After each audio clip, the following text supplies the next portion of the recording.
എന്താ അവിടെ? ഇന്നത്തോടെ നിങ്ങളുടെ കളിയൊക്കെ തീർന്നു. നാളെ തൊട്ട് സ്കൂളിൽ പോവാളാ.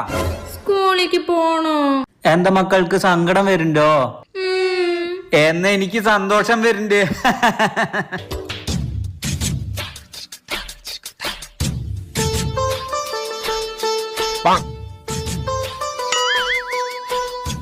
എടി കൃഷ്ണേ, നീ ബാഗ് ബുക്കൊക്കെ എടുത്തു വെച്ചാ? എനിക്ക് ഫോൺ വാങ്ങി തന്നാലേ ഞാൻ പോവുള്ളൂ. മോളെ, ഇതുപോലൊന്നും പറയരുത്. അച്ഛന് ദേഷ്യം വന്നാ നിന്റെ കാലേ വാരി നിലത്തടിച്ച് വടിച്ചെടുത്ത് പേരമ കെട്ടിടും. ഫോൺ വാങ്ങി തന്നാലേ ഞാൻ സ്കൂളിൽ പോവുള്ളൂ, അല്ലെങ്കിൽ അമ്മ എന്നെ പുതിയ സ്കൂളിൽ ചേർത്തിക്കോ. അച്ഛനിപ്പ എന്നെ തല്ലും, ഞാൻ ഓളിട്ട് കരയും, എന്നാലും ഞാൻ സ്കൂളിൽ പോവില്ല. ഫോൺ മാത്രം ആക്കണ്ട, ദാ ഫോണും സ്മാർട്ട് വാച്ചും.